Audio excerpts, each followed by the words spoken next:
for being willing to come up and share that, Navarro.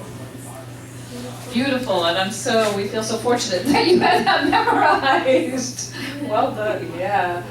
So that's it for the open mic. Now, I'm not sure, we have one more person signed up who wasn't going to do a poem but a story, but I need to know, Candace, how much time do we have here?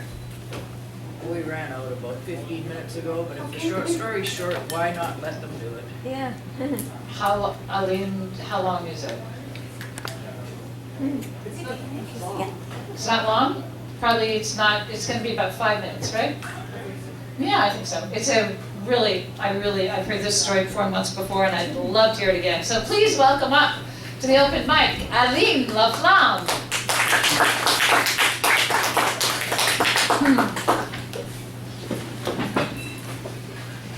I have to say that I came without any poetry so that Shoshana could not get me up here.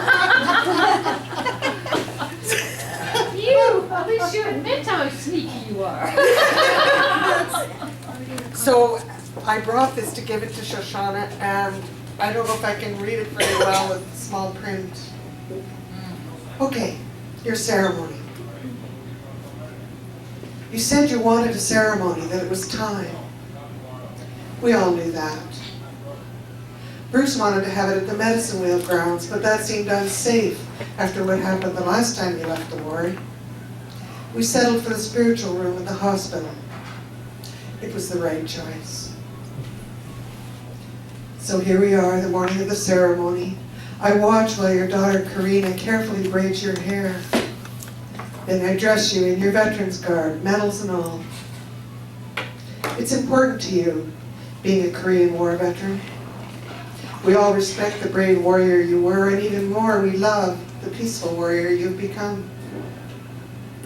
Bruce appears early as usual, looking all sunny and serene. Archie arrives from Kelowna, a big, shiny truck full of relatives. Then Frank pulls up his old rig loaded down with moose meat. Others crowd into the room. Brian comes last, drum in hand, ready to honor you with a song. You always draw out of people a deep desire to give their best. They see that quality in you and want to rise up and meet you there. We all head down the hallway with someone pushing your wheelchair, someone carrying my bundle bag, and someone else must have carried the buffalo hide, and I don't really notice who is doing what. My hand is on your shoulder. My attention is on the reason for this ceremony. The spiritual room is soft green with muted lights streaming in through two skylights. Several huge plants stand as our urban forest, their limbs reaching out to greet us, shelter us. They recognize immediately the significance of this event. Archie's nephew Devon spreads the buffalo hide carefully so it faces east. Others place chairs and cushions in a circle around the buffalo, leaving space in the west for you and me to sit. They all know how we hold our ceremonies. Just before we begin, a maintenance man comes to ensure the smudge smoke won't set off any fire alarms. Weren't we in the Kootenays that time our smudge touched off the fire alarm? We were with grade 4 kids, I think. Holy Dinah, they evacuated that whole school in no time flat. Glad we won't have that problem here today. Everyone's seated now around this tough old buffalo hide. Young Johnny and Big John took this buffalo for us in fall hunt one year. It sure accompanied us to a lot of sun dances and covered a lot of sweat lodges. Probably hundreds of ceremonies over the years. Remember our winter cabin? We'd be so cold from skidooing across that frozen lake. You'd make fire in the stove, then we'd shiver under the buffalo until the cabin warmed up from -30 to something tolerable. Our winter camp. Caribou stew, northern lights shimmering across the sky. Long, sacred silences sliced through by howling wolves. Our hands nearly freezing as we pulled fishnets, hauled wood, checked rabbit snares, dipped below thick ice for water. Yeti making us laugh so hard as he transformed himself from town dog into wonder wolf. The ravens dancing on the air, taunting Yeti to try flying. And always this buffalo hide there to keep us warm. Now, sitting on it here at the hospital, I want to lie down, wrap up in it, and howl out the truth, just like those wolves. I don't. Can't. You call on me to perform a sacred ceremony. Quietly, I place my things on the buffalo hide, large abalone shell, blackened from years of burning sage. Pipe bag of home-tanned moose hide with beautiful long fringes. My eagle wing fan from the left side of the eagle.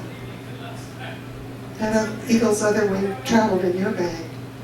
And here's the buffalo rattle you gave me, and my eagle bow and whistle made by our elder 25 years ago.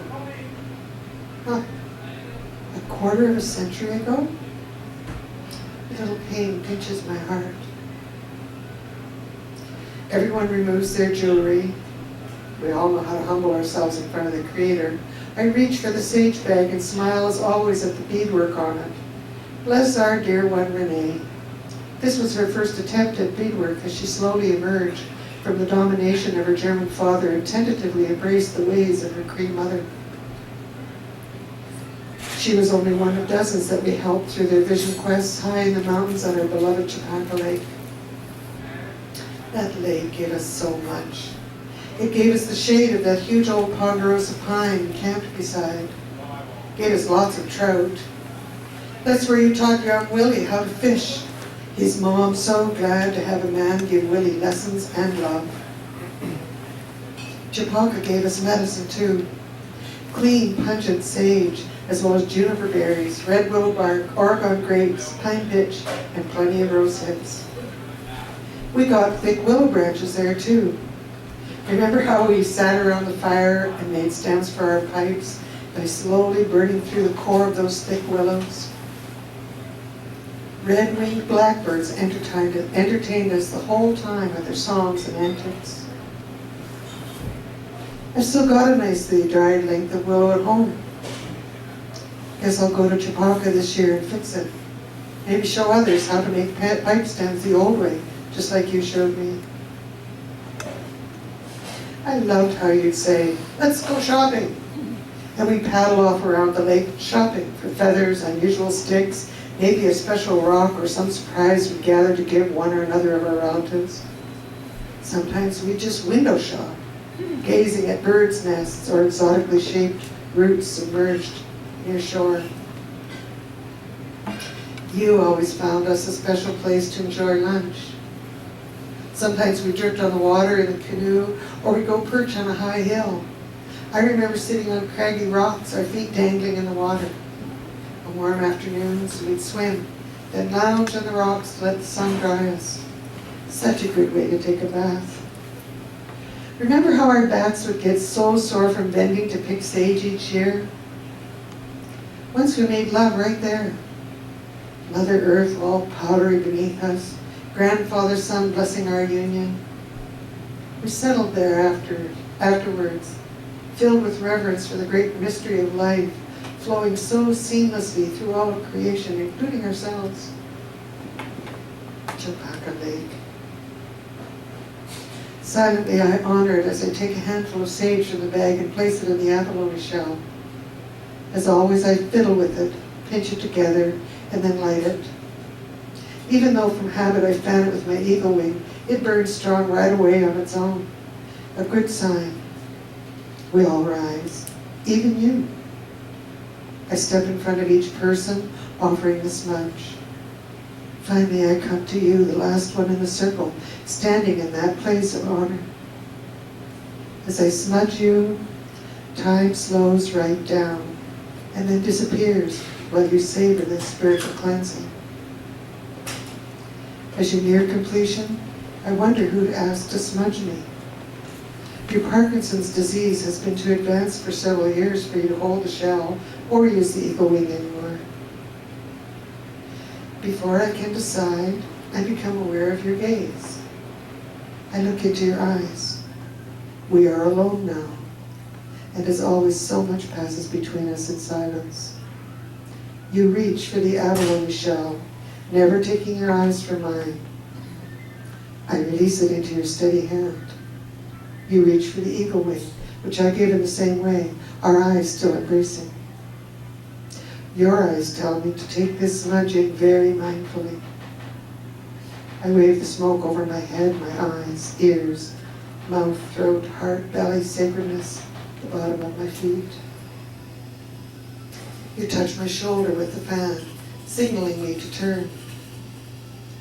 Tenderly, slowly, you glide that fan over me, blessing me from head to toe. The eagle fan lightly taps my right shoulder when you're finished.